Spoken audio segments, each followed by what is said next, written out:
First of all, thanks to be here for this second round.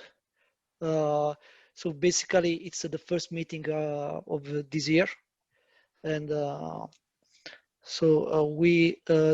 last time there is some speeches that we were not able to do because we ran out the time.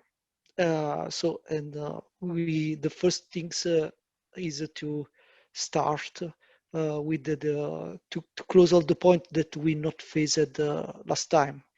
We will have a first introduction from Latif about the activity of the IPv6 Forum.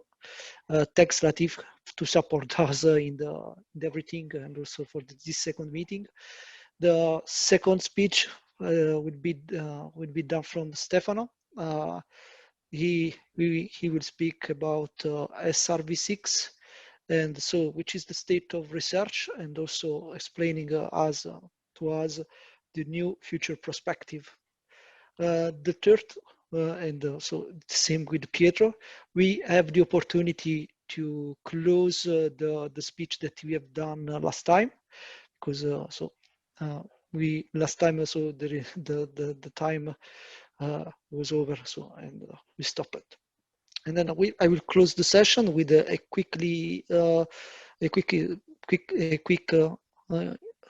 speech about the IPv6 for Sky Italy, just to explain so the strategical choice that we have done at launch with the Sky Wi-Fi.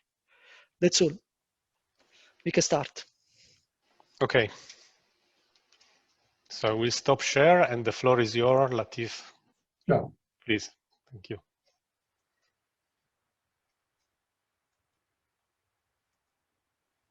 Can you see this one? It's coming, I think. Yes, there. Right. I wish I could speak Italian the way you speak English. Would have been a lovely experience for me. So I'll be very brief since I have only about 10-15 minutes.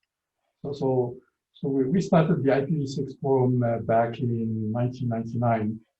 It happened when the ITF IPv6 task force closed the draft RFC 2460 in December 1998. And within the ITF, when you finish your draft, you basically dissolve the task force so that you disappear and you have to create something new or do a kind of maintenance. So that's why 6-man started, then later on 6-ops. And that was very dangerous for a very big protocol such as the upgrade to IPv6. So with the group where we were together, we were about 40. We met in the last meeting of that task force was in February, the first week of February 99. And I proposed that we start a forum in order to get the word out to the industry as well as to the government and the educational sector and so on and so forth. And the first thing we did is we were looking for killer application, and we went to 3GPP. At that time, they were in the design of 3G, and we found out that they wanted to introduce the WAP protocol, which is the wireless access protocol. So I met with the general director at that time and proposed to him rather to go for the Internet Protocol version 6, as they had some reservation with IPv4 because of the address space. So they were very much enthusiastic and adopted IPv6 sometime in May 10th, 2000, which gave birth basically to the wireless internet revolution. Although a lot of the ISPs and so on at that time, they didn't have the knowledge on IPv6, and also the vendors didn't have V6 products, so they went back to IPv4 and primarily to NAT. But still, it created the internet revolution. It's only when Apple came up with the iPhone that we had really the big splash, basically getting the internet into every pocket on this planet. And then we have created worldwide forum with about 90 chapters. We already had one IPv6 forum in Italy at that time, but was primarily researchers. So the adoption of IPv6 in the country, although a couple of very good people at Telecom Italia were also part of the definition of IPv6, but unfortunately, the situation at that time, we had the internet bubble and then Y2K and so on. So there was a bit of a kind of disorder at that time. So it's primarily Asia with China that has rolled out V6 in a big style. So we did something like, at some point, about 20 conferences a year. It's only later that we had doing conferences outside of the IPv6 forum. So doing it with all kind of IEEE or ITU, ETSI, and so forth. And I'm very pleased that we have started the IPv6 Forum Italia, which is a country that we already have 1.5 million IPv6 users. But I think we can do more. We can only catch up, because most of the European countries are at 40, 56, 50% V6 penetration. So I think in the next couple of years, especially with your efforts, we can do that. We created also some very important projects that Aldo and Giovanni asked me to talk about. These are the Logo programs. And we have introduced this because we didn't have enough V6 products. As a matter of fact, some vendors, due to one single thing, those that started in the 80s, the introduction of the Internet protocol, they didn't have enough ASIC in order to put IPv6 on top. So at the beginning, they were running IPv6 on software, which obviously, when you run it on software, not on chips, the speed of IPv6 compared to IPv4 was only about 10%.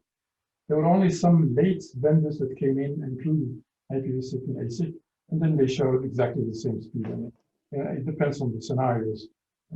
Sometimes V6 is a lot faster, and sometimes it's not. It's only when big companies like Facebook and Google introduced IPv6 that they could see a dramatic increase in performance and in network efficiency. Even a company like Facebook has talked about between 70 and 25%, depending on the country, which is massive for a very large company which has over 100 IPv6 farms around the world. So that showed that IPv6 was the right thing to do. So for the vendors that were dragging, so we have introduced these Logo programs, and we have taken, chosen 5 testing centers around the world, from the US to the other places, to China, India, to Korea, and Japan, as well as Europe. And Europe was ETSI for this. So we have what we started with the IPv6 Ready Logo program, and we just run through it a little bit.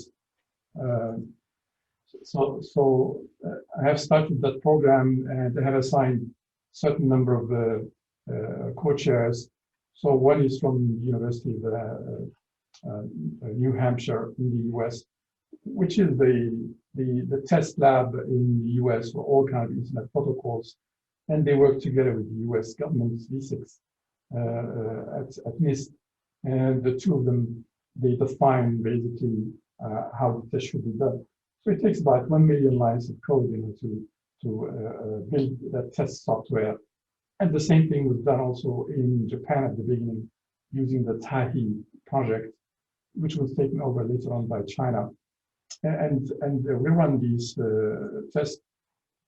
And these are the labs that we have in India, like CN Labs, and via in China, the IT lab in Geneva. At the beginning was ETSI, but then they pulled out.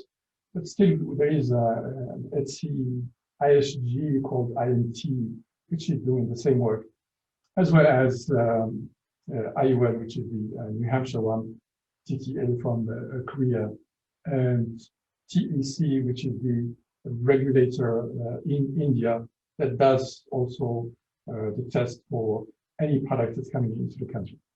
Okay, and this is how we do that.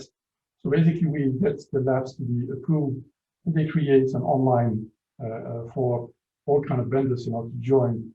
And we have these regionals that I have mentioned to you. And the testing process goes like this.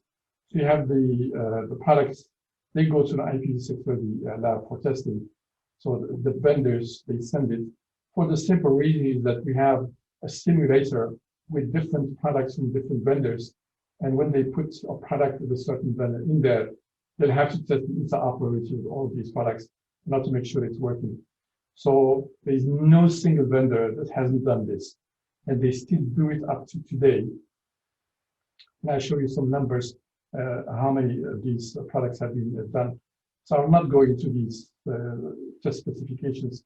So I will send the slides to Giovanni and Aldo, and I'll distribute them over to you. So there is an application process. So there is the logo program, as well as the organizations. So some of them, we have done something like over 1,000 tests.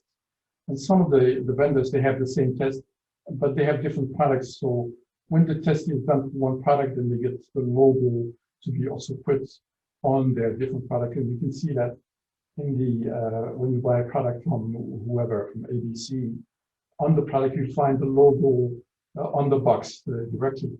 And some of them, they put it also in their software. And so these are the logo programs. So we have the IPv6 core for the host and for the router. Then the IPv6 in a similar way for the client and server as well. IPsec and IPv2 for the node and security gateway, SNMP, and the CE router. This is basically for the home user stuff. And we have tested about 2,000 of these, depending on whether it's core, IPsec, or the HTTP6 and browser. And this is, you can go to this website of the IPv6 Ready Logo program, and you can find about 4,500 products that have been tested. So you can see as of late, even this month, phase 2 is basically the gold logo program. So as of late, you can see that still, you know, Cisco and a lot of Chinese companies are still doing the test. So that's quite a very important thing. And then the other program we have, which is the education, and we found out about 20 years ago that the education level, even at Cisco itself, in their CCIE, CCNP, the CCIE programs, they didn't include IPv6. So with Cisco, we created a program for training, which we have now set up in about 10 countries where they run these programs, and they get also these logos. So we have the silver, gold, and for the other items, similar to what we have done for the products we are doing for people. So there is a training program, which is for about a week. And when they pass the exam, it's 75%, then they get either the silver or the gold. And if Cisco people pass their exams on their sites or their CCNP and CCIE, they come over to the IPv6 Forum and they get that logo program. And this is where Ronnie is out of Malaysia, where I could get people at lower cost and how to do that, so that the fee is not going to be high. So it's only about $35. And this is very important in any educational program that you have to give them a certificate. And many of them that get this certificate, they get jobs right away, especially from India and China and Africa. When they get this program, they get hired immediately in the US into very large companies. So if you want to create a similar thing in Italy, that would be an excellent opportunity, especially there's a bit of a backlog, you know, to achieve that. So I would highly recommend that some of you maybe just go to the website and then apply with us, you know, to create an ATP, which is called the Authorized Training Partner, and start the program. So some countries like Colombia, one gentleman has in the meantime about 70 people doing training across Latin America, and he's training about 500 people a year, and they charge a lot of money for it. Training is not for free.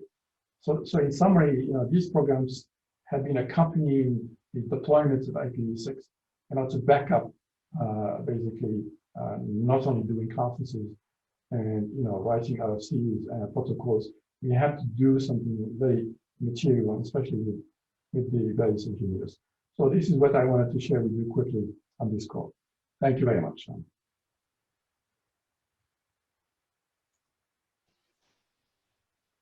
Okay, thank you.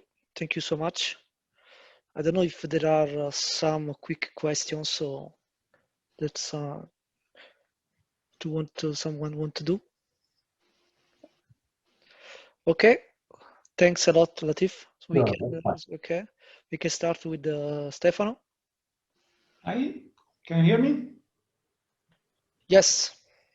Okay, so I'll start sharing the screen.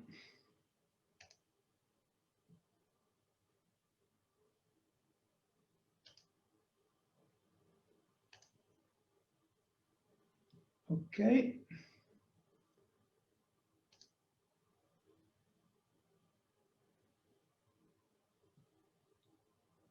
Okay, so do you see the screen in full mode? Yes, we can. Okay. So thanks a lot for inviting me to give this presentation. I will talk about SRv6 experience and future perspective.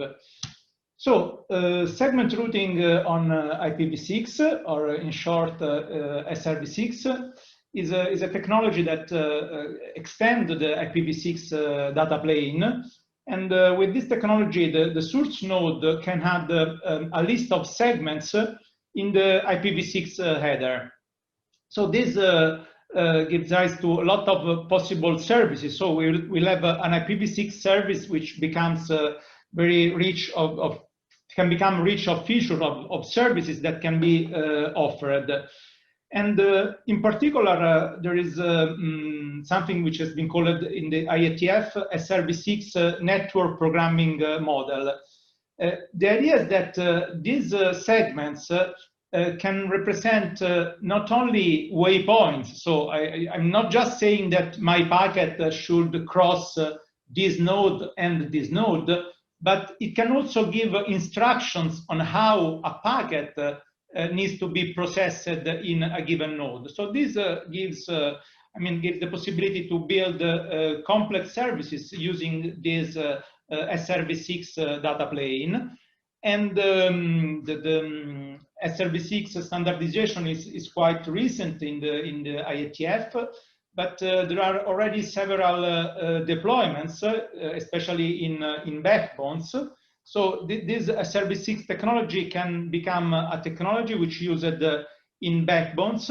For example, it can be seen as a kind of replacement of MPLS, of an MPLS transport backbone. You can replace with an SRv6 based transport backbone. But there are also a lot of useful features and services that can be used in data centers. And also the nice thing is that there can be an interaction between end hosts and the network, an interaction which is much richer than what is possible in normal, let's say, IP networks. So in this slide, I just list some of the possible services that can be realized using SRv6. So traffic engineering is one feature that can be implemented using SRv6. And there are advantages in doing traffic engineering with SRv6 compared to traditional, for example, traffic engineering using MPLS. Then this segment routing technology can be used for chaining of virtual network functions. So what is now called service function chaining, it can be realized using SRv6. Also, protection from faults can be implemented using SRv6, and virtual private network. So I will, in particular, will discuss later on virtual private networks realized using SRv6. So the experience of my research group on SRv6 is that we have been running a research project which is called ROSE, Research on Open SRv6 Ecosystem. We are running it since 3 or 4 years. We received some grants from Cisco in particular to run this project. But I mean, as the name tells, is that the result of this project are open source. So if you browse the web for ROSE SRv6, you will find this homepage in which there are several sub-projects, let's say, that we have been working on, and we have basically delivered open source code for SRv6. And yeah, in particular here, I list some of the activities that we have done. We have supported the implementation of SRv6 in Linux kernel. So currently we are basically the maintainer of this SRv6 implementation in Linux kernel. So the project has been started by another university in Belgium, and then now we are continuing the work. And so the new feature in SRv6 that are, for example, standardized by IETF, we try to then to bring into the Linux kernel implementation. We have supported the standardization of of SRv6 in IETF, and then we also worked on some control plane aspects. For example, we have developed an open source controller for SRv6 to control our Linux routers. So basically, we are able to program Linux routers to perform SRv6 related tasks using a controller. Then we have been working on, for example, new features that are, for example, the compression of the list of segments. This is a recent activities, and I would say that it's the next step for SRv6 is that we will have more efficient ways of carrying the segment list in the packet headers, and we have been working on the implementation of this feature. So overall, in this figure, I represent the ecosystem, the open source ecosystem that we have been developing. So we have here we have the data plane, which is made by Linux routers.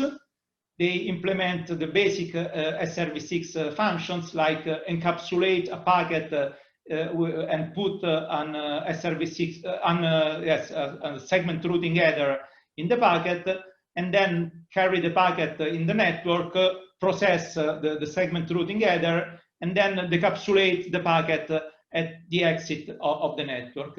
And as I was telling before, we also have a controller that can talk with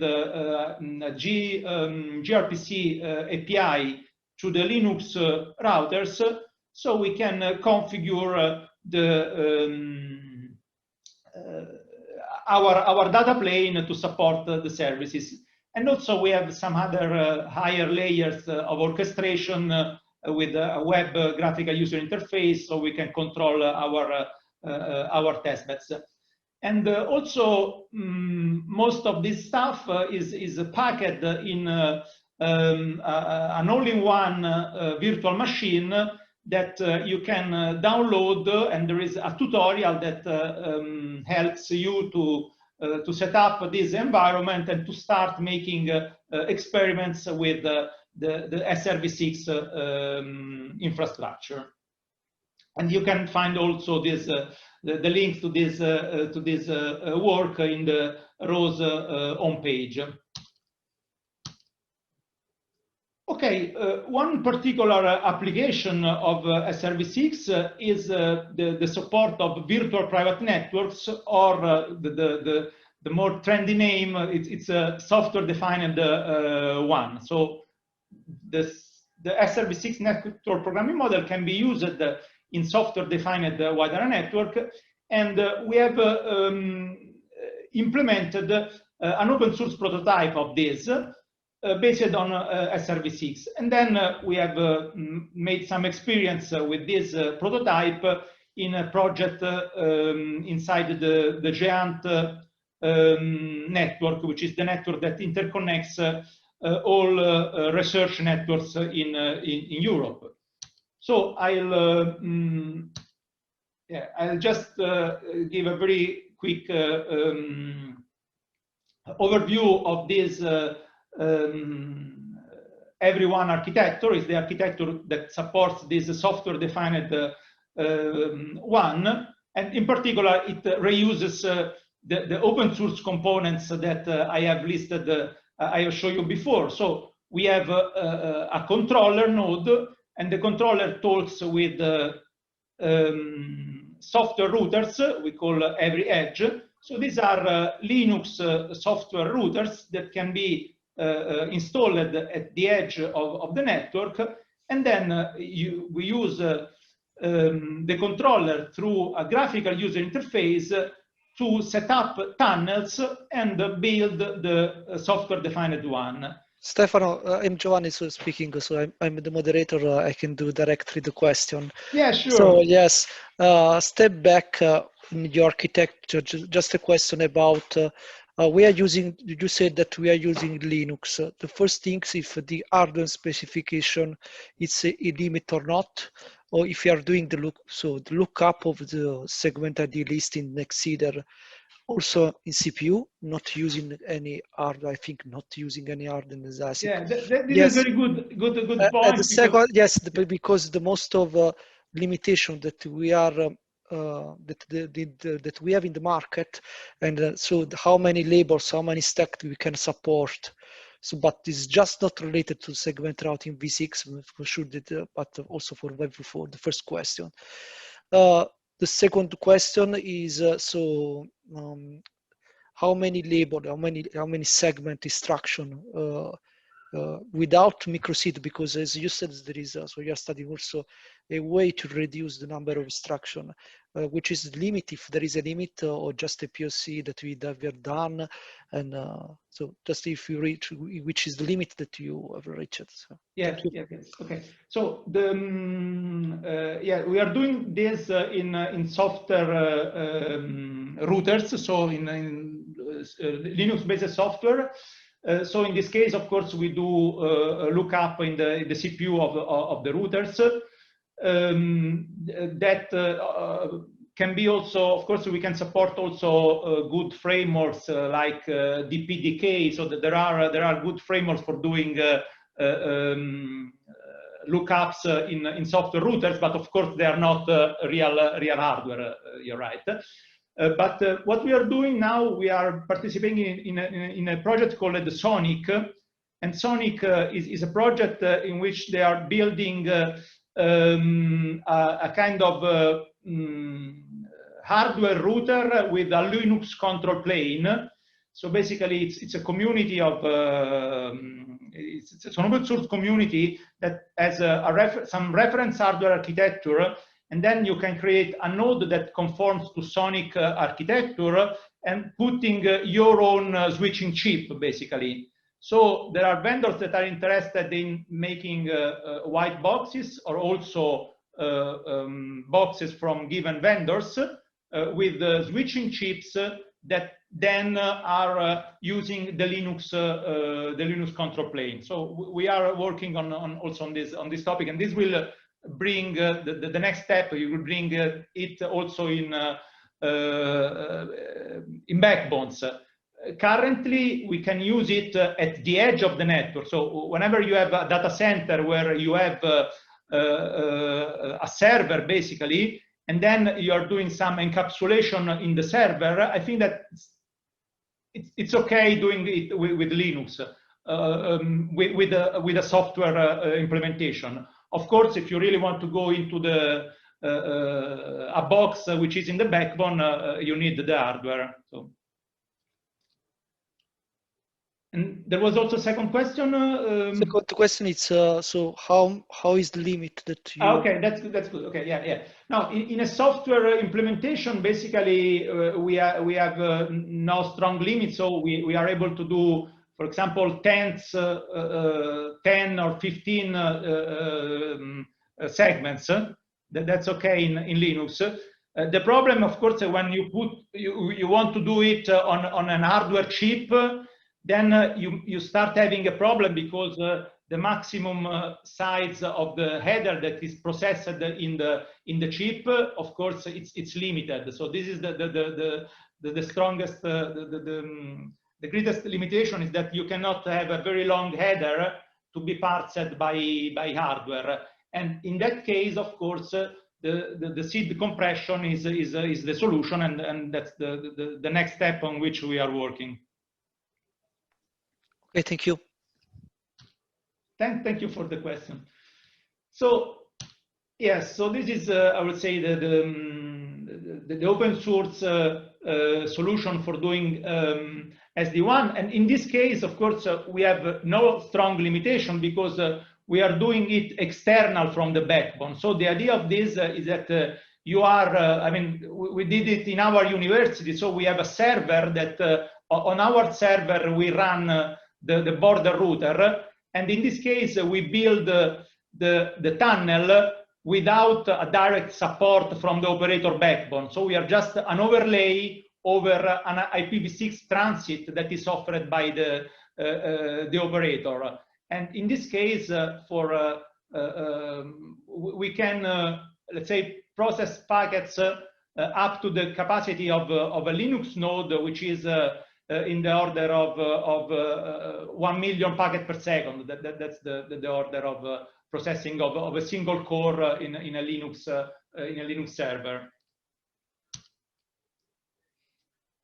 Okay, so I will skip the detail of this implementation. So of course, if you are interested, then you can ask more detailed questions. I just want to mention that we tested this approach. So the idea of having user-controlled SD-WAN services over this project in Gebrehiwot. And in particular, we tried to deploy our VPNs across nodes that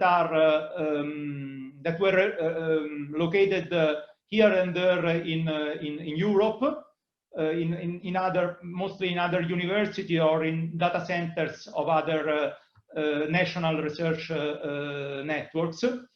And also we interconnected with public tunnel brokers. So these are IPv6 public tunnel brokers. So you can interconnect also from your home. If you have only IPv4, you establish a tunnel to the tunnel broker, and then you exit in IPv6 over the internet.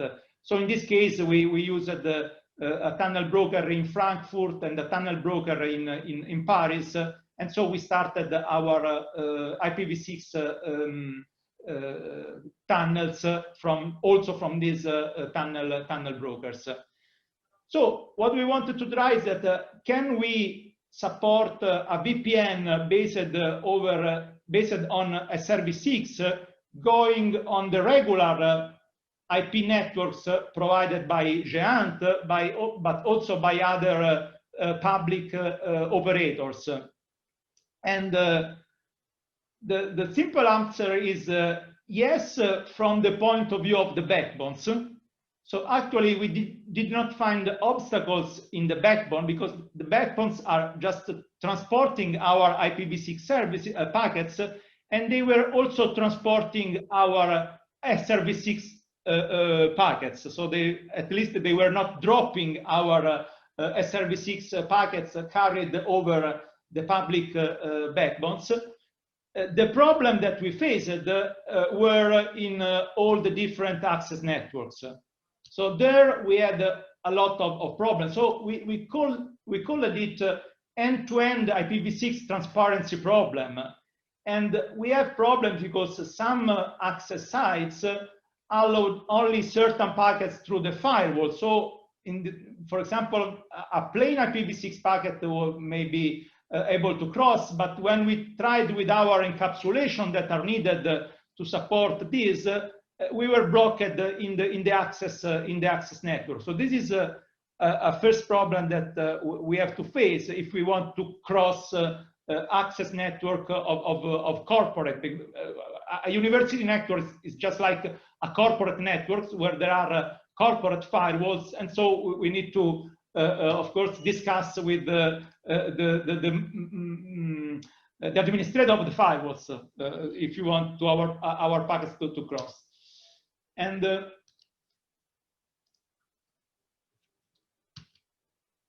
can you hear me?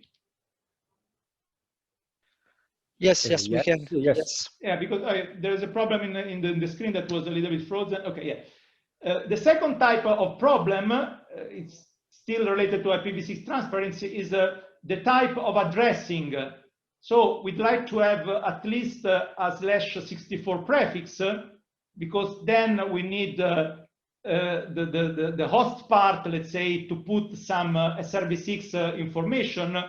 But often in our access network, we get a shorter prefix, in some case only a single IPv6 address, which forces us to implement a more complex tunneling solution. So in our deployment, we in any case we have found a solution to these problems, because we kind of classify the different transparency scenarios between the access network, and we were able to build tunnels, maybe with a reduced efficiency, but we were able to build tunnels in any case to adapt to this different transparency. And of course, the controller was in charge of doing this. So the controller somehow will learn which are the characteristics of the access network, and then is able to build the tunnels to match with the characteristic of the access network, and in the end to provide the VPN among the sites. Next slide. I think that there is a CPU shortage in my computer, so there is a kind of lag in the. Are you using SRv6? Not? Yeah, not really. It's plain IPv4, unfortunately. If I were using SRv6, it would have been better. For sure, for sure. No, I think that it's likely the application. Okay, yeah. I can move with the mouse. So in addition to this, we also implemented a monitoring infrastructure in our experimental VPN. And what we achieved in the end, that in addition to establishing the tunnels, we were able to measure the delay over these tunnels. So we have a continuous measurement infrastructure. So this will be the first step that in the future we can set up different tunnels for different purposes, and maybe select among the different tunnels based on the delay that we are, on the quality of service in general that we measure on the different tunnels. So some conclusion and lesson learned from this experience. So the backbones of GEANT and of the commercial ISPs are ready for IPv6 and SRv6, so they were transparent. The access networks usually do not support IPv6 by default, so we have to ask and to interact with the enterprise network administrator to enable IPv6, but the interaction needs to be refined, because we need to clarify what we need to have open, and so we need to kind of standardize the interaction with the system administrator to explain what we need. Now, as a next step, we plan to consider ISP's home networks. So we plan to continue our experiments, also starting from our home routers of the few providers in Italy that support IPv6, and we plan to start understanding how we can set up these VPNs also from home networks. The other good news is that the functionality of our tools is already good. The graphical user interface is good, so that an end user can configure easily the VPN services if the IPv6 connectivity is working well. Other next step, more in general. So yes, for this work on user-controlled SD-WAN services, we will continue this experiment. We would like to come out with a set of recommendations, the result of our talks with the system administrator. So what the system administrator should do in order to enable this. Also, we would like to discuss with them the security issues that are, of course, involved in opening some ports or some IPv6 addresses. So we like to prepare a report that clarify what is feasible and what are the security concerns. And also we plan to offer this controller on the web, so that other user can try to set up their own VPNs just using our controller service. Going more in general, for SRv6, I would say that the most interesting work is the one on segment list compression, which is ongoing in IETF. And I think that this can bring really a much more usable solution. And by the way, in many cases, you don't even have to add, which is really strange, you don't even have to add a segment routing header to have an SRv6 tunnel, because in some cases, you only need one external IPv6 packet and one internal IPv6 packet, and all the service information you put in the external IPv6 address, because we have this segment list compression. So the single IPv6 header in the external packet is enough to give instruction on how to process the packet in the VPN. And so basically you have really SRv6 without overhead, and that's really an interesting evolution of SRv6. More in general, if we look in a more longer term perspective, so I am of course in the university, so I'm interested in looking at least 2 or 3 years from now research perspective.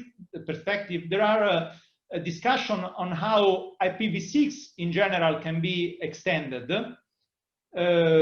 because the previous attempt to extend them were always blocked by the fact that, okay, but you cannot deploy it in real network because there is this router that does not support it, and so on and so forth. So there is an overall discussion.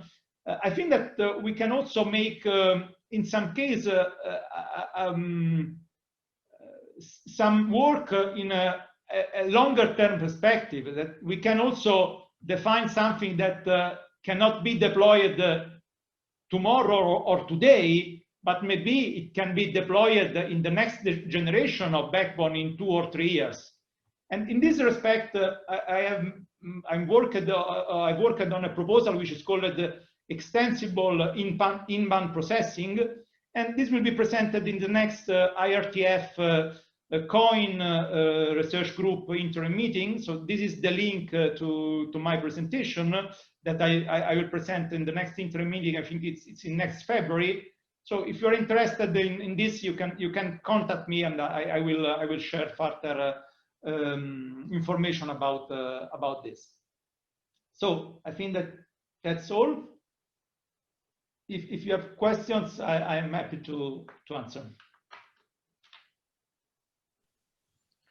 Yes, anyone want to do some questions?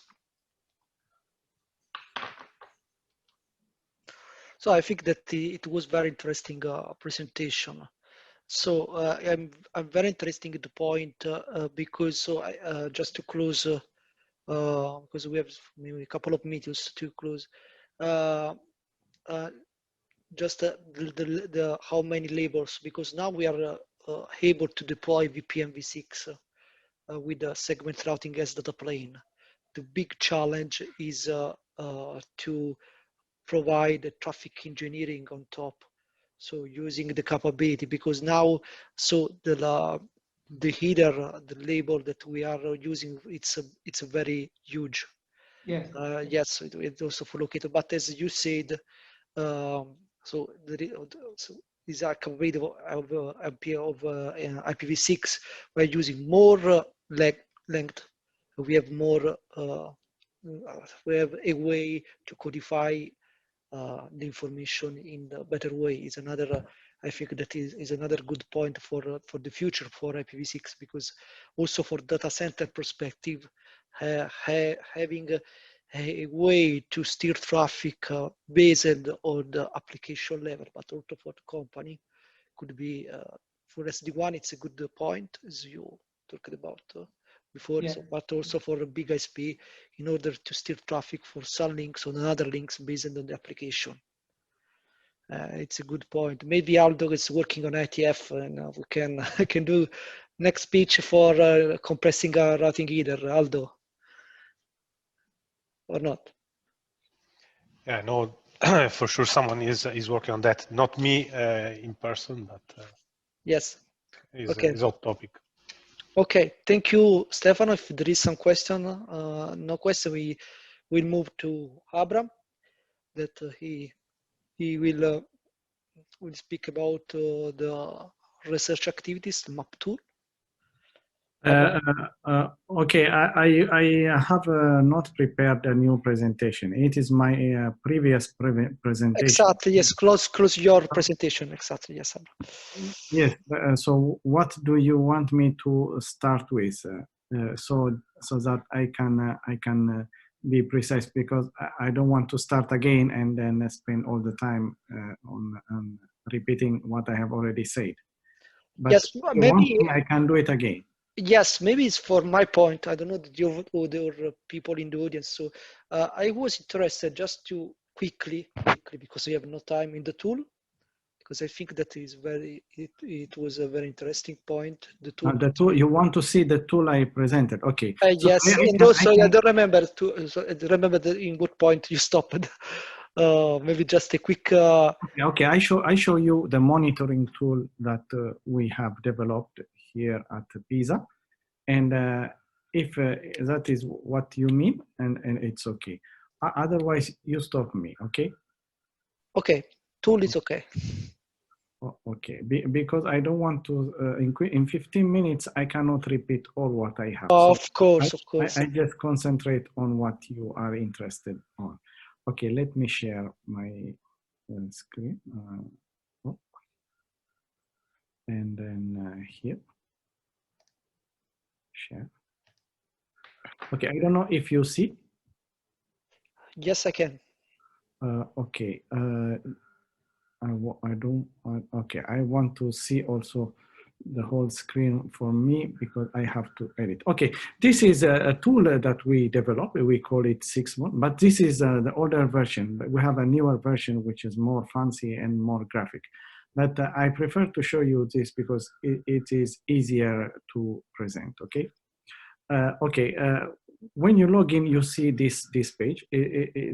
Well, the new one is more fancy. There is a dashboard where you can see a lot of graphical aspect. Okay, but let me concentrate on this one, which is the easiest part. Okay, so okay, what does this tool do? This tool just the main objective of this tool is to simplify network administrators, like campus network administrators who have dual stack network, to monitor their network and solve the problems on the network in a very simple manner, in a very just click and go manner, okay? And have the visibility so that they know what is going on, okay? What is going on in your network, because IPv6, as I said last time, has a complexity, especially when used on a LAN, together with IPv4. We cannot not monitor IPv6, because if you don't have IPv6, there might be IPv6 without your knowledge, because somebody can bring a router and make a tunnel and then bring IPv6 through a tunnel. So it can even be a security issue. So you cannot anymore forget about the presence of IPv6. When we had just a bit of story of these two, when we had IPv6 for the first time in 2005, there were not many tools, and we had to face a lot of problems that were just breaking down the functionality of the network. And the host also side was not really good on IPv6, but with time things become very suitable. So we developed native IPv6 starting. We had courage to do it. In 2005, we started with full dual stack networking, okay? So we noticed the problems, and we came up to solve them little by little. And today we can, if you call me to manage a network, I cannot manage a network without this tool, because we use it regularly, okay? It has a lot of features. One of the things is this address correlation part, and it is what I showed you last time. Maybe that is what you like. So here we can just simply edit anything we want. That is the function of all this. These are various functions that we have developed. This MacFind is just tells you we have a very complex campus where there are more than 4,000 nodes that are daily connected, even sometimes arrive to 5,000 daily. And when there is a problem, this tool will tell you exactly on which port of which switch is connected that user, okay? And this is on the wireless network. And if there is a user who is causing a problem, it will tell us on which access point is connected. This one is a neighbor solicitation messages created by every node, IPv6 node, because like in ARP in IPv4, the IPv6 nodes make a multicast use, intensive multicast use. So this is a neighbor solicitation message. We collect this type of broadcast and multicast messages, okay? These are router advertisements in every node. And this monitoring tool has only one network, and that network, that interface is connected to the core network, and all the ports to which that monitoring tool is connected belongs to all the VLANs of the campus of the research area. So with only one single interface, we can monitor the whole network. And the code is written in C++ and C. So it can run also in a very simple machines like Raspberry Pi, of which is a computer for 40-50 euros. So it doesn't do a lot of CPU processing. It's simply done in a way that you can collect the information without redundancy. When I say this, it is like when a host is connected to a network, and it in IPv4, for example, it makes a lot of ARP message, and those messages contain some information, but if I get it once, it's not useful. I collect it again and again. So we have a caching mechanism that simply collect useful information. So those that are not useful for monitoring purpose are not collected, okay? So we collect also these ARP messages for IPv4. These are how each VLAN is being utilized. That is, we call it IPv4 radar. And here we do some statistics and MAC utilization, and how, if there are some DHCP v4 servers on the LAN, and if there are some that are not allowed, for example, an end user activate a DHCP server on a network, and it automatically notify to us that there is a new DHCP server that is not belonging to our network. So this notification type of message arrive on email, a pre-configured email, and it's multi-user. So if there are n administrators, each administrator receive what he wants. Not everybody receive this. And this is a DHCP, we say, which is very useful tool to which is what we use to correlate IPv6 with IPv4 in a very smart manner, and we are able to know every interface of a host. Let's say if you have a personal computer with an Ethernet cable, and you have a wireless interface, then when you get on the wireless, you get some address. When you get on the wired, you get another address. And how can I say that machine is the same machine that is being used on wireless or on wire? And how can I correlate it with all the other addresses historically? This is very useful tool we use.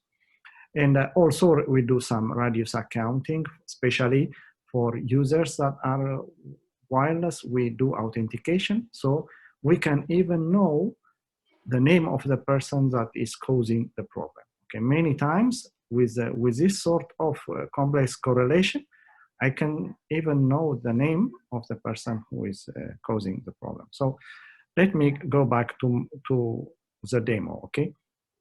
So I want to know about myself.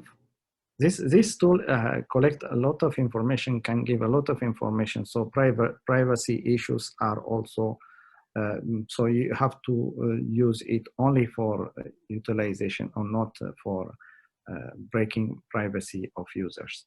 But let me show you only my own account, okay? This you see, if I start writing, it tells me Abraham and Abraham Gebrehiwot. This is me, I have, but if I write only Abraham, let's say, okay, and the search. So the search is simply just by clicking on here. It gives me, okay, one thing I want to tell you is this tool has a capacity on telling you which address is used, IPv4 or IPv6, by which user, and also tells you on what time. Okay, it is very important. For example, there was a security issue and one time, and people can ask, who is causing this problem? Okay. And that was a DHCP server that is giving the address. The address is no more being used by me, and now it is being used by Pietro. But in the time that I was using it, it was me who was using it. So if I know the time limit correlating with my username or with my MAC address, for example, because the IPv4 address is a virtual address.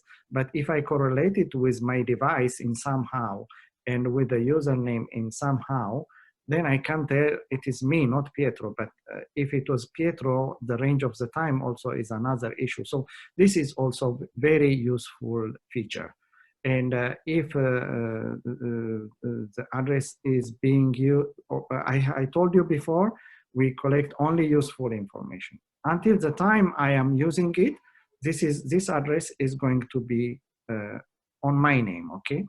But if Pietro is going to use it, this is going to be historical. and a new entry is going to come in the database, and then the time range tells me when it is being used. Okay, so it is very easy then to come up who caused such problems. Okay, if I want to know more about historical issues, I just click and go back in time and just make a wider range in time and then search. Okay, so this is the search is on the username. Okay, but if I want to correlate, for example, I want to know more about what are the other applications that are used. I told you they are just a click and go for correlation. When I click on one interface, okay, one thing. What you can see here is Abraham is using two devices. Here is one device which is ending with DD. This is my phone, and this 01 is my computer. Okay, I want to show you my computer because my computer has two interfaces. One is wireless, the other one is wired. So if I want to make a correlation on this one, I told you before, the DUID is very important for making this correlation because DUID is, we force, okay, IPv6 has one feature. This feature of IPv6 is if you make your router advertisements with the stateful configuration in DHCP, we say, you force them to talk. Okay, when they talk, and they are asking for address in DHCP, they send a magic number called DUID, and this number is unique on all interfaces, on all MAC address, on the wireless, on the wired, and if this is a router and it has an interface, then I can say my router has all these interfaces, V4 and V6, because our tool can correlate it for you. Okay, okay, now I correlate. Okay, you see, when I just click, you see, I just click on the MAC address. When I click on the MAC address, it tells me what I can do with this address. It asks me to correlate only with the MAC address. It tells me, do you want to find the switch port to which this MAC address is connected? Or it asked me, do you want to see what the DUID is, that magic number I told you? Do you want to make a DUID correlation? Do you want to know the vendor? And so on. Okay, let me make it easy and let me go directly to the DUID correlation. So if I do the DUID correlation, I found out these are the IPv4 and IPv6 addresses. Okay, let me go back with time. Okay, search. I want to show you on more addresses, because going back with time, you see what happens. You see, there are many things I see. The historic IPv4 addresses I had with time. The as you see, my IPv4 address in time is changing. Every time it changes, I have an entry. And then all the IPv6 addresses that I have received in time, because usually, what is the issue with IPv6? Another issue that I told you, every single interface can have different v6 addresses. And Vale, me la porti questa bimba? Every single interface has several IPv6 addresses. So what happens is, suppose we have an issue with this, with one IPv6 address, okay? But next time I see another address, and then next time I see another address. So I get confused which one is the one and belonging to whom it is. So having this correlation would tell me immediately that this same person is causing a problem, but it's the same problem as this one. So if I have to block this person, I have to block all these addresses, okay? It is very important to know how to block an IPv6 address also on your firewall, because it's easy that you block this one because you see a problem, but the person, if he says that the address is blocked, he can use other addresses. So IPv6 is for this matter more complicated for applying security issues. Even security issues should be addressed on application level. If you have a V4 and V6 address, then you have to know. This comes out by seeing all this, how to protect your IPv6 address, network, and a dual stack network can be seen from here. The complexity is not so easy. Another issue that you can see here is with just doing a direct correlation with this address, I found out also, if you can see here, another MAC address, which is, this is F1. You see, this is another address than this one, because this is the other MAC address, and I know that I now know that my machine, my laptop has these two MAC address. Without even getting into the machine, I can see, you can see, no? So you have all these features just from the first menu. Okay, this address correlation is very powerful tool, as I told you. And the various entries that you see here are correlated from the various applications here. This one is IPv4 WhatsApp, this one. And this one, this neighbor solicitation is this neighbor solicitation. This username is coming from the radius accounting, and many more. Okay, let me show you one thing. Maybe you might. But I'm sorry to stop because it's very interesting, but I think that we are out of time. We can. Oh, okay. So yes. I stop here. Yes, okay. yes, because I think that it's a very complex tool. There is a lot of future. It's very interesting because if you have understood, so it's a good tool. You can you can use IPv6 to map the user in your networks and checking the correlation between IPs. And yes. address, something like that. It's a very interesting point. Yes, Using maybe, but we have no time. Just to understand. Yes. Just one conclusion. What I wanted to say, the message for this is, it is very important to simplify the management of IPv6 or dual stack network, and network administrator should feel comfortable on having the idea of what is happening in real time. Okay, this is the message why we developed this tool. Okay, thank you so much. I don't know, Aldo, so if you want to go with my presentation or with Pietro, just to close the point. Of course, is up to you. Yes, just for Pietro, I don't know if. Don't worry, Giovanni. I think that maybe it could be interesting move on your presentation. If you want, I can prepare some notes about my presentation as discussed in the last internal meeting among okay, me. Cool. Yes. Thank you. What do you think? Because all the topics are very interesting, so we are out of time again.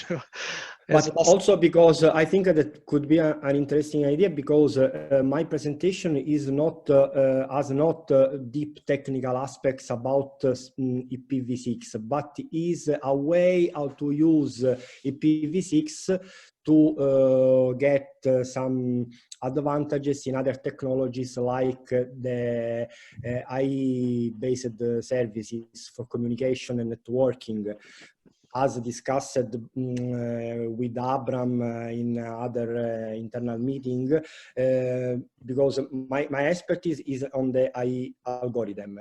Abram in the communication infrastructure. Okay. So we want to join all the stuff to get some interesting results about the network infrastructure useful for the AI-based services. Okay. Cool. So, yes. Okay. We can leave this topic for the next meeting or internally discussing for next internal meeting. Thank you, Pietro. I want just to quickly jump over my presentation. It's not pretty much a technical presentation, but what I would like to transmit is just the sky at the beginning, but so have chosen IPv6 as a strategical solution. Let me just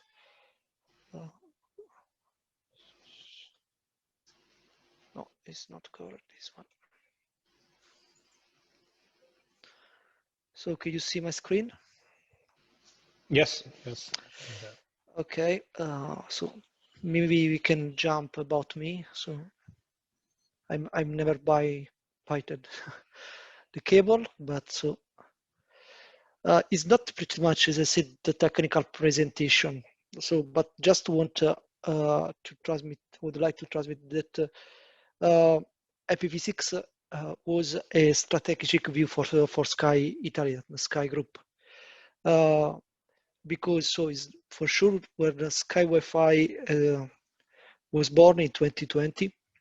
The IPv6 has been chosen as a strategic solution, not just because so as all around the table knows that know that IPv6 exhaustion is is present. So there are not available subnet to buy, or it's very hard to buy. It's cost, but not just for this one. But the choice is to use IPv6. It was to because it's for technological perspective was has been chosen as best way to provide to meet the huge demand from customer to watch TV in multiple devices. So because so as just as also you can see the Italian market, and so the way, but in Italian, so maybe we are behind comparing to the broad, but so the way in what the people is watching the content is changing. So there is not only the smart TV, but also the smartphone, tablet. So there is a lot of devices in what you can see the content. The IPv6 we can meet this challenge, and for this reason, Sky decided to build a full IPv6 network. So in this case, so we don't have as in the past, because so historically from historically old ISP. The ISP has a IPv4 network, and then there is a different technology to provide IPv6 services. In this case, Sky decided to start with the full IPv6 network. Is a strategical solution, but just so not only technological solution, but just to develop the business. So a quick view of Sky Wi-Fi. So everyone can collect this information from the internet. But so Sky Wi-Fi, Sky Wi-Fi solution, it's the market name for the broadband, offer broadband. But Sky Wi-Fi was born as a Sky Network was born as a full IPv6 network. At launch, was dual stack for some needs because so we started with the dual stack for some reason. Probably because so we are starting. But so the idea is to build a full IPv6 network. How we can build this IPv6 network? So delivering IPv6 direct to the food to the IPv6 addressing to the customer. All the network all the network is able to support IPv6, and the IPv4 we changed the paradigm. We study a roadmap to enable IPv4 in our network. So basically, we changed the paradigm. In the past, as I said, so we had a IPv4 network. IPv4 services, and we arranged some future or design working hard to provide IPv6. We changed the paradigm. We are delivering IPv6 network, and we implemented a new feature to provide IPv4 connectivity for IPv6 hosts. How we are using MAPT? This presentation also, I'm not right people to speak about MAPT. I hope that for next in next meeting we can have directly the technical manager, Richard, is very skilled and strong people that is a good person to speak about MAPT. What I can provide this slide just to say that we are providing a full IPv6 network using the DSC-IPv6. DSC-IPv6 just to provide IPv6 addresses using prefix delegation, and we are providing also IPv4, but with the MAPT solution. The MAPT is a solution stateless in what you can map different IPv6 addresses in one IPv4 address. In this way, it's a sort of NAT, let me say. But so this is the way how we are providing IPv4, and we are moving all the network, all the subscribers to the MAPT. It means that in the sky we are providing all the IPv6 services. If you need to contact IPv4, you have to use the MAPT. So there is some error. So the ranges that we're using for in Italy public ranges will be using a sort of NAT using this MAPT feature. Is mapping 16 hostes IPv6 in one IPv4. This means that again, if you want to contact services, web page in IPv4 or something like that, you have to use this technology. Just to provide that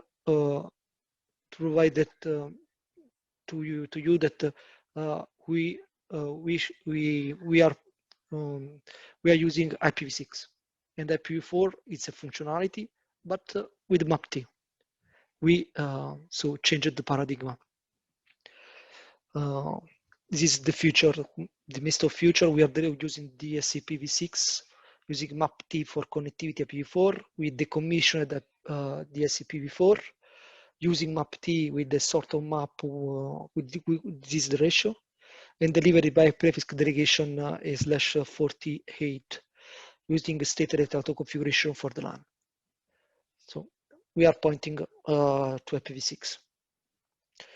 So quick but very high level, because so as again, so it's the Richard Patterson, technical manager, was the right people to drill down for this technology. But I want just to provide in these final minutes a very high level overview of the Sky network. Basically, we have at access, we have IPv6. We are full IPv6 network, native IPv6, not using any NAT solution, CGNAT or something like that. In the backbone, we have a MPLS backbone with 6P, so it's strategic solution for MPLS core, and we are using MAPT for IPv4. As you see in the slide, at the peering and transit level, we have full peering, transit peering with the IPv6. Just to build a native IPv6 network that comes from the CPE to the internet, and using a technology MAPT to deliver IPv4 services. So what I would like again to transmit that we changed the paradigm. We did not decide to start to deliver IPv4 and then moving slowly towards IPv6 using different solution or technology to provide the IPv6 services. But we started with IPv6, and we used a new technology, MAPT, to deliver IPv4 services. That's all. It's a very short presentation, but so the IPv6, it's a strategical view of Sky. That's an Latif, that's an excellent presentation. I like your assignment of /48. That makes you one of the most generous ISPs, especially for the video streaming. Exactly. That's really very good work. Matter of fact, it's even better than what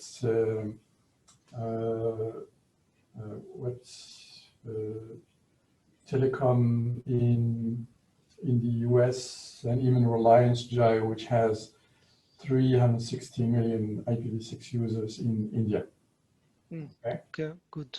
Yes, yes. I think that so the changing of paradigm, it's for sure is based from a technology perspective. Let me say, because IPv6 gives us flexibility, or also we have a good we saw a good presentation about segment routing v6 and the future capability for traffic engineering. That's correct. But yes, but also as the choice to use IPv6 is also the best approach for an ISP that is at the same time ISP and OTT.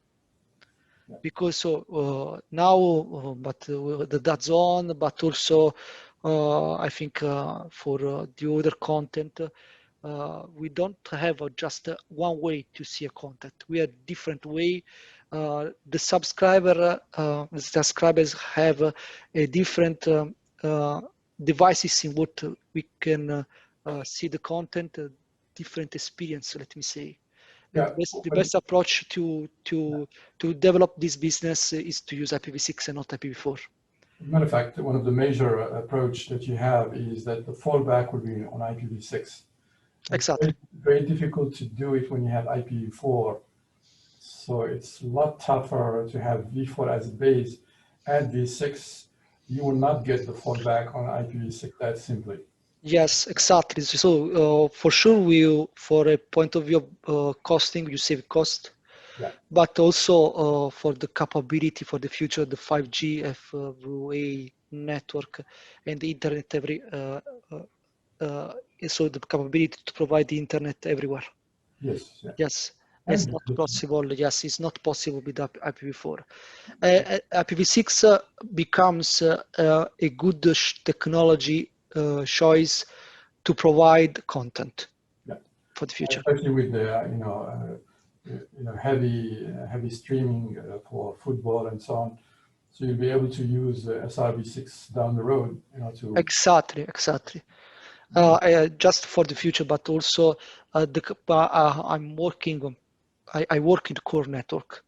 I work also for CDN, but having the capability to steer to the video content based on the application, linear content, not linear content. For instance, just an example. I'm not video guys, but having this capability, I think it's a strong point to move to IPv6 for sure. But yes, but I think that this good for the next meeting. I would like to invite Richard Patterson that can explain the MAP-T in detail. So the choice of MAP-T.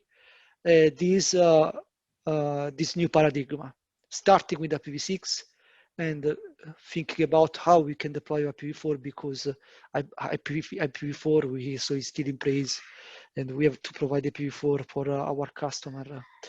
I hope that for next meeting to check, but maybe Richard can speak about this MAP-T and also drill down this technology and how we are. I think that we are the first or the second one. I don't remember. So the ISP that is using this technology. That's correct, and I think you would be an excellent expert house, especially to deploy v6 in greenfield environments. Exactly. Yes. In the in the V2X as well as in all the verticals in the manufacturing industry for those O and so on and so forth. You start from scratch with v6. So you want to mess around with IPv4 transition and so forth. Yes, yes. What's the idea? So also for the question is if you have you have to deploy a greenfield network, okay, right. New network, which is the best approach? Yeah. For sure. So I think that I am Sky once 2 years since 2019, but I think that the ratio was I am an SP. I am also in the same way an OTT. Which is the best approach? Yeah. The best approach is IPv6, not IPv4. Maybe not today, as Stefano said, for all the application because the caches or the video content, most of the video content is still rely on IPv4. But more for the future, because for the strategic view, which is the best approach, IPv6, I think it's mandatory for if you want to develop your business. Yeah, but down the road, you will win on end-to-end security. Also for the security, yes. Yeah, a good topic also for DNSSEC is a good topic also. Absolutely. But also for CDN, okay, so for the OTT. If you look at the banks and all the, all of them do not have DNSSEC. It's amazing. The entire planet, even Google didn't have DNSSEC. So that was 5 years ago. So I sent an email to Vince, who is the evangelist at the heart of the event. How come you're not telling Google to add DNSSEC to Google? And 2 weeks later, he came back to me, it's fixed.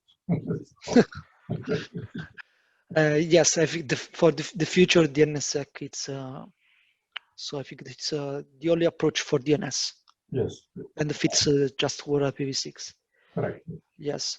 Well, maybe it's another topic, but I think that another next topic, Aldo, we have to invite Richard just to proceed with this for the map. If it's possible to check internally if he can speak or not.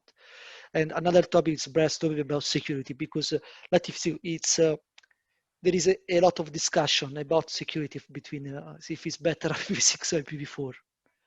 Okay. Yeah. I mean just for security perspective. Okay. I can do that, but I would like to invite Joe Klein. He's one of the best experts on IPv6 security. Oh, cool. DNSSEC and so on. So since you are doing it online, especially late in the afternoon, he's based in Washington, D.C. So I could invite him for your next event. Yes, yes. For me, yeah, we would be fine. So because I think that's a good topic, DNS. For DNS, I'm very interested in DNS. So send you an email and so Aldo and put you in touch with Joe so we can plan it for the next meeting. Yes. So we are out of time. I think yes. The first of all, I want to say thanks for people that are here.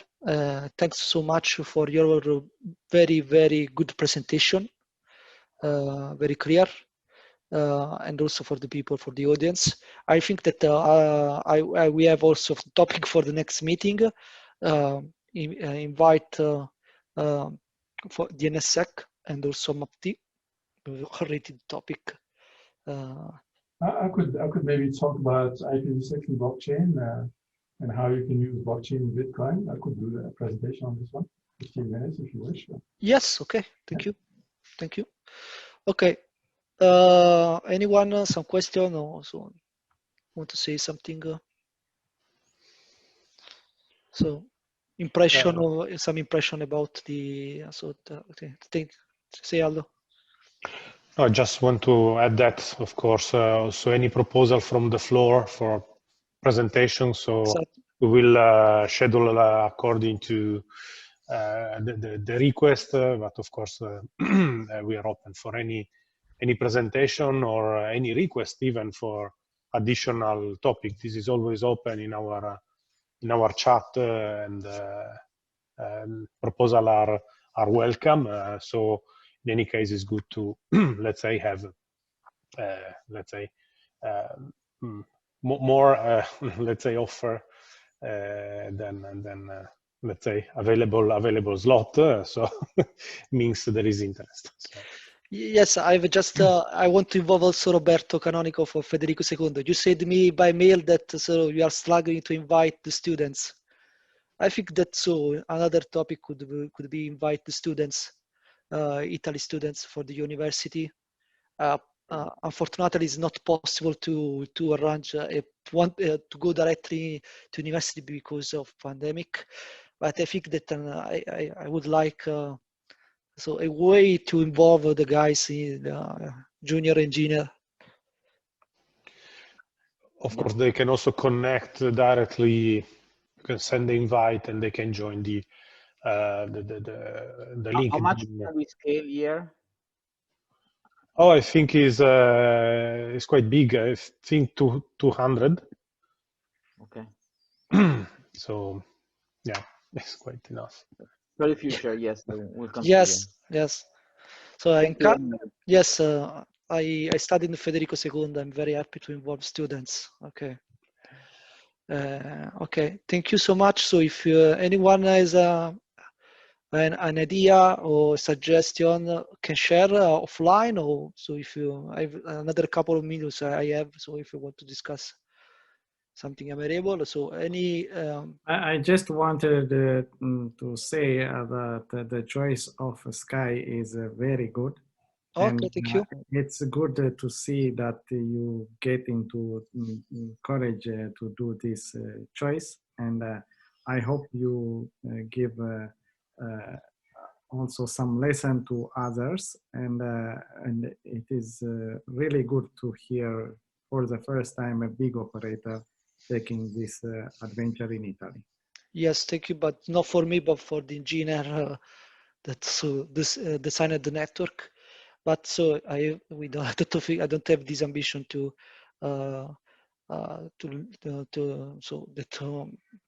explain or to teach to the other ISP. But I think that the good approach is to share the experience and what we are doing with the communities. I start again to involve the other ISP for sharing experience, and so because sharing experience is the only way in what we can leverage the other ISP to adopt IPv6 as a strategical view. Let me say, because for sure, yes, it is important to have the peering with the Italian ISPs. Exactly. Yes. End users, benefit from it, and the entire ecosystem.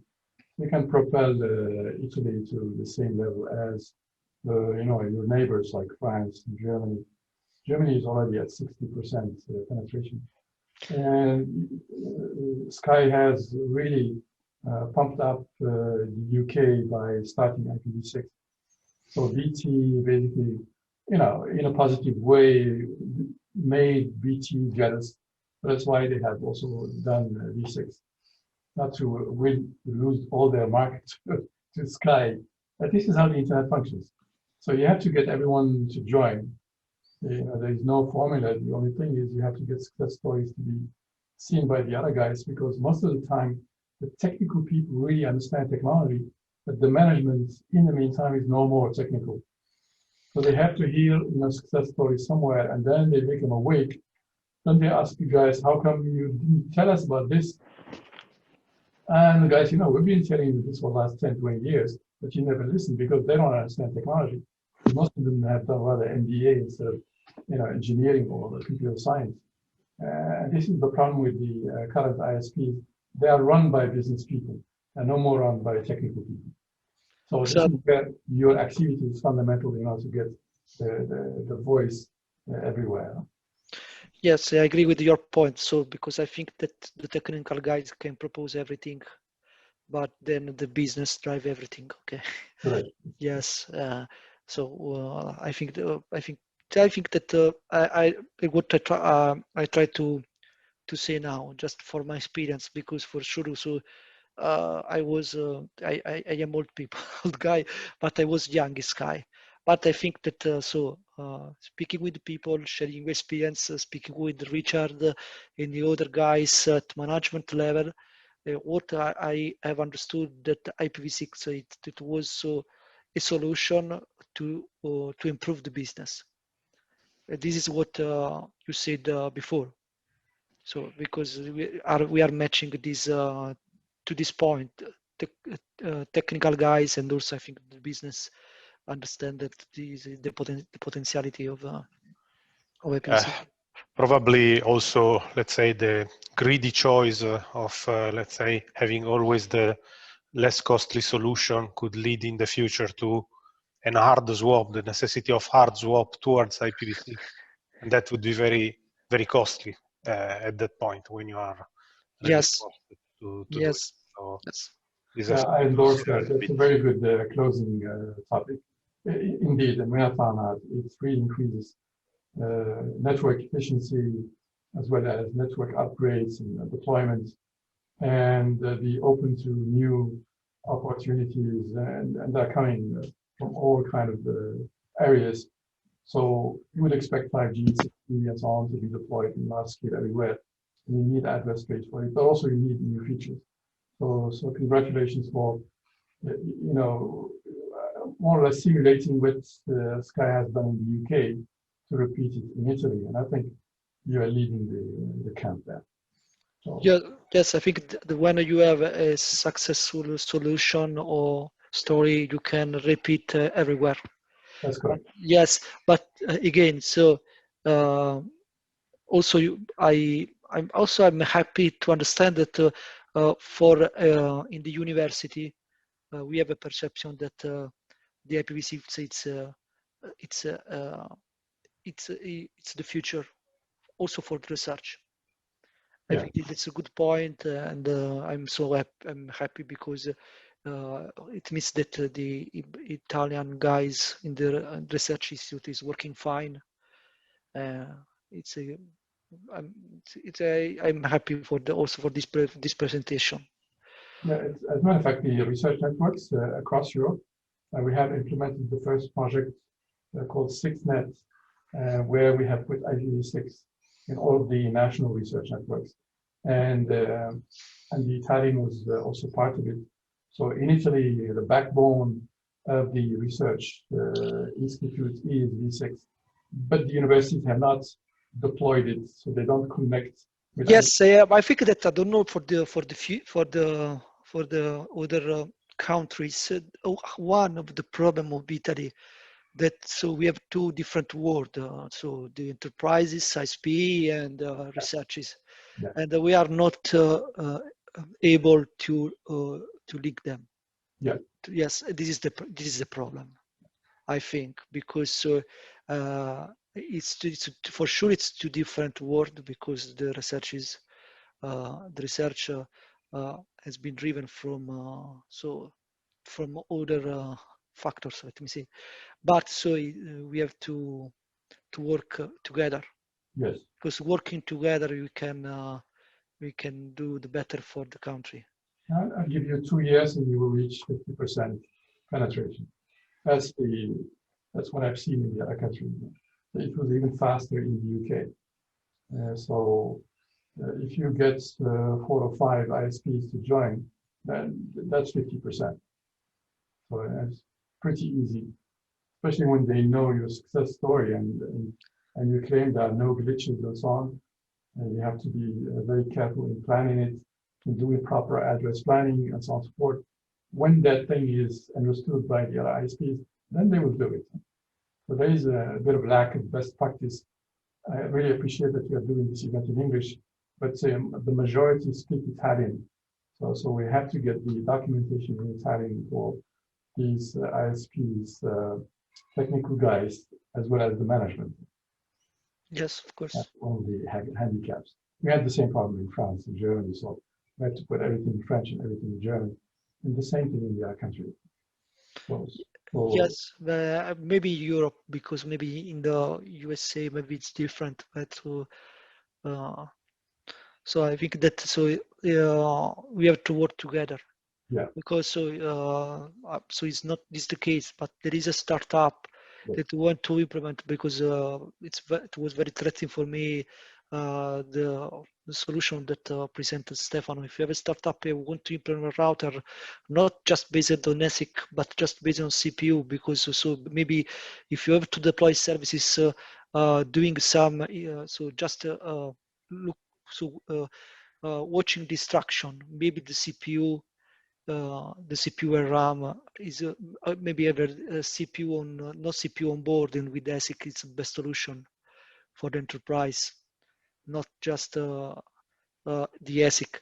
But again, so it's if you have a story in the research institute, another story in the business, join together, we can develop better. Okay, for the market, for the customers.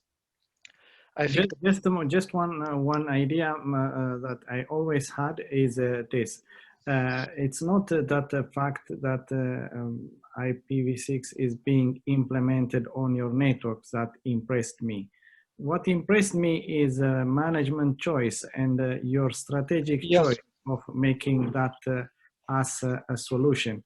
And no one should teach no one else, but it's very good that you made this choice. Yes, I would.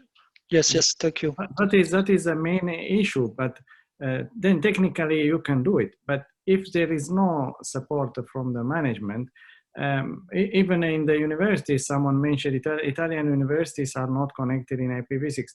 It's not that they don't have the feed, they have the feed, but the technicians have no contact with management, and the network is working, and they don't know how it is working because the management or the professors are simply consumers of the internet.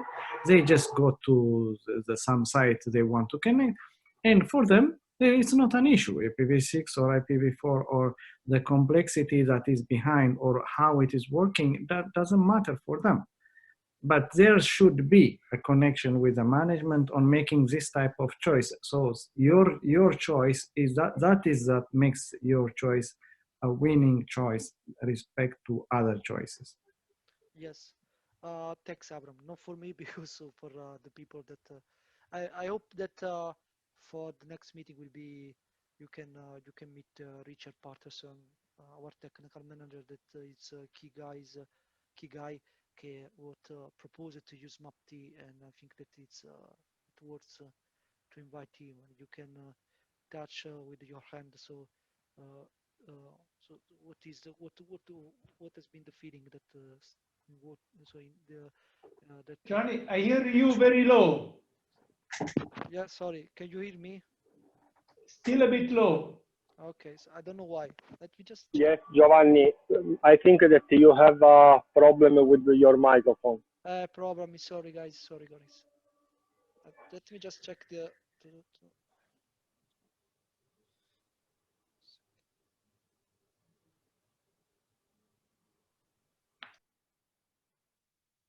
I think it is telling, your microphone is telling us it is time to. Can you hear me now better? Okay. Yeah, yes, now because better, now yeah. Okay, sorry. No, now it's better. I don't know, but the problem is the Wii meeting of Aldo, because there was a default setting that with the volume very low. I don't know why. But I hope that the presentation was okay. Yes. Up to now everything was good. I think that we are closing now, no? Yes. Thank you so much for everyone again. Sync up offline. Thank you so much.